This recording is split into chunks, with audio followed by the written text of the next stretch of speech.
Hello friends, welcome to writing mentor. एक नए video में आपका स्वागत है। आज हम पढ़ेंगे सिगमंड फ्राइड के बारे में। सिगमंड फ्राइड ऑस्ट्रिया के प्रसिद्ध मनोवैज्ञानिक थे। के मनोवैज्ञानिक थे, ऑस्ट्रिया के प्रसिद्ध मनोवैज्ञानिक थे। इन्होंने मनोविश्लेषणात्मक संप्रदाय का कॉन्सेप्ट दिया। इन्हें मनोविश्लेषणात्मक संप्रदाय का जनक कहा जाता है। मानव व्यवहार, इन्होंने बताया, मानव व्यवहार दो मूल प्रवृत्तियों से प्रेरित होकर व्यवहार करता है।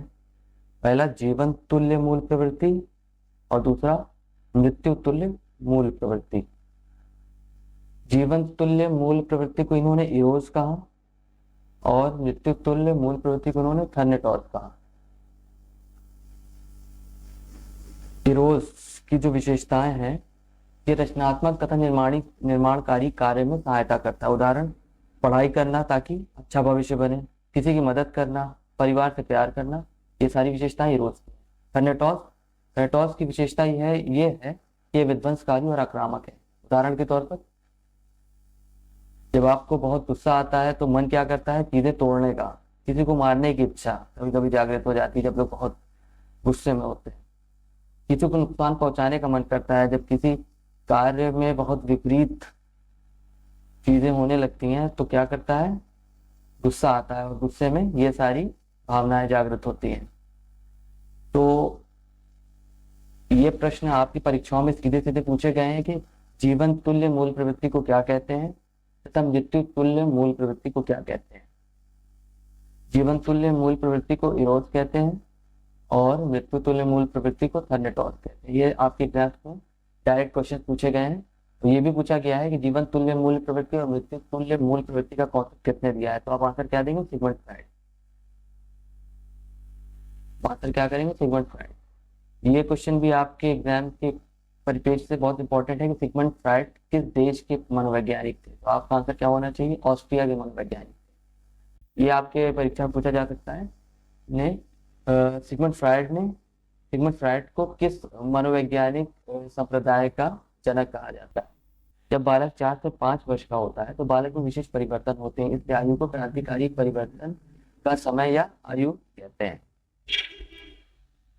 जब बालक में बहुत सारे परिवर्तन हो रहे होते हैं, सिगमंड फ्राइड ने इसे भावना ग्रंथियों के आधार पर दो भागों में बांटा। पहला इडिपस, दूसरा इलेक्ट्रा। इडिपस की अंग्रेजी में स्पेलिंग होगी OEDIPUS और इलेक्ट्रा की स्पेलिंग अंग्रेजी में होगी ELECTRA। इडिपस को पितृ विरोधी ग्रंथि भी कहा जाता है और इलेक्ट्रा को मातृ विरोधी ग्रंथि भी कहा जाता है। ये ग्रंथियां किसमें पाई जाती हैं? लड़कों में पाई जाती हैं। और इलेक्ट्रा किसमें पाई जाती है? लड़कियों में पाई जाती है। तो इस भावना ग्रंथि के कारण जो बालक होगा, लड़का होगा, वो क्या करेगा? माता से स्नेह करेगा। आपने देखा होगा बालक क्या होता है? माता से स्नेह करता है। लेकिन पिता के जितने भी विचार हैं उनसे क्या रखता है? वो विरोधी विचार रखता है। पिता अगर कुछ करने को कहेगा तो उसका विरोध करेगा, मन ही मन में विरोध करेगा। अगर थोड़ा बड़ा हो जाएगा तो वो उस कार्य को हो सकता है प्रत्यक्ष रूप से पिता के सामने करने से इनकार करे और मन ही मन वो पिता को अपना शत्रु समझने लगता है। अगर पिता कोई काम करने के लिए कहता है, उसे ऐसा लगता है कि उसकी स्वतंत्रता पे आघात हो रहा है, उसकी स्वतंत्रता पे अंकुश लगाया जा रहा है, तो वो अपने पिता को अपना शत्रु समझने लगता है। तो ये क्या हुई? एडिपस, भावना ग्रंथि।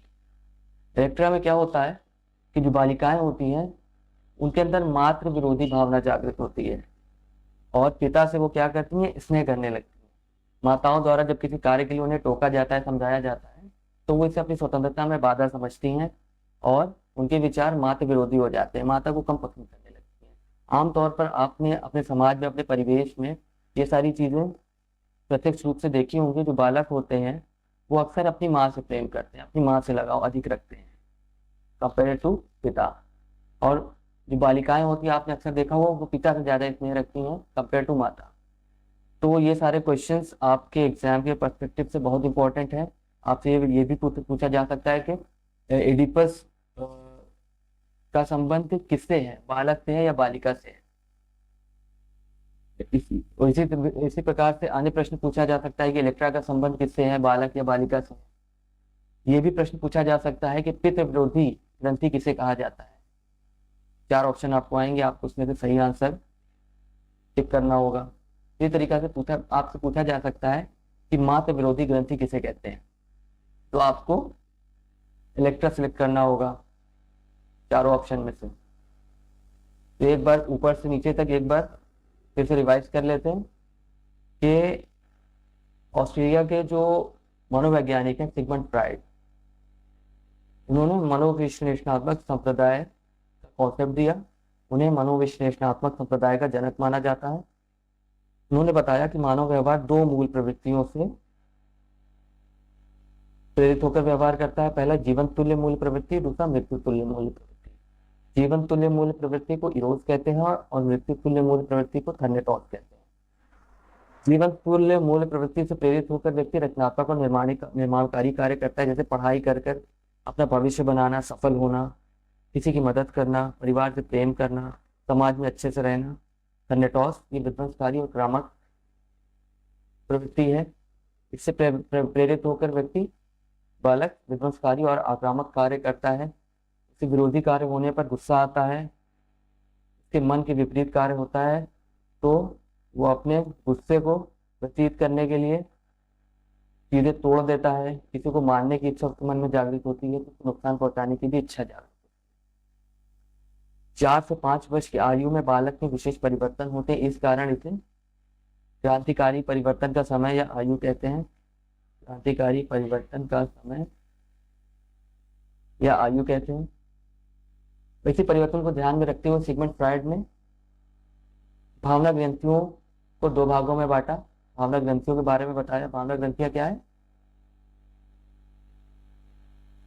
2 प्रकार है। पहला एडिपस, दूसरा इलेक्ट्रा। एडिपस ये पितृविरोधी ग्रंथि है, ये बालकों में पाई जाती है। इसमें माता से अधिक स्नेह बालकों के मन में होता है और पिता से चिढ़ होती है। और इलेक्ट्रा ये मातृ विरोधी ग्रंथि है, इसमें बालिकाएं पिता से स्नेह रखती हैं अधिक और माँ से उनके मन में विरोधी भाव होते हैं। माँ से संबंधित जो भी भाव होते हैं वो उनके विरोध में होते हैं। माँ के विचारों से वो क्या रहती हैं? समानता नहीं रखती हैं, विरोध रखती हैं, माँ को कम पसंद करती हैं। जैसा कि आपने देखा कि मैंने इस कॉन्सेप्ट को बहुत ही आसान भाषा में और बहुत ही इंजॉयबल तरीके से आपको समझाया। अगर आपको कोई भी कॉन्सेप्ट समझ में नहीं आया इसमें तो आप कमेंट करके पूछें, मैं आपको कमेंट के माध्यम से बताऊंगा। और अगर आपने अभी तक मेरा चैनल सब्सक्राइब नहीं किया तो कृपया करके मेरा चैनल सब्सक्राइब करें और नोटिफिकेशन बेल ज़रूर ऑन कर दें, ताकि जो भी नया वीडियो अपलोड किया जाए तो आपको नोटिफिकेशन मिल जाए। तो हमारे साथ बने रहें, नए वीडियो लगातार अपलोड किए जा रहे हैं। ये क्रैश कोर्स है यूपी टेट का फ्री क्रैश कोर्स। तो आपको इस यहाँ पर कोई भी फीस नहीं देनी है, आपको फ्री पढ़ाया जाएगा, पूरा कोर्स पढ़ाया जाएगा। अभी साइकोलॉजी चाइल्ड पेडागोलॉजी चल रहा है, इसके बाद मैं हिंदी पढ़ाऊंगा, उसके बाद इंग्लिश पढ़ाऊंगा, उसके बाद अदर सेक्शन भी कवर करूंगा। जल्द से जल्द यूपी टेट का पूरा कोर्स कंप्लीट करूंगा। तो आप कम से कम मेरा ये सपोर्ट करिए, आप मेरे चैनल को सब्सक्राइब करिए। Thank you.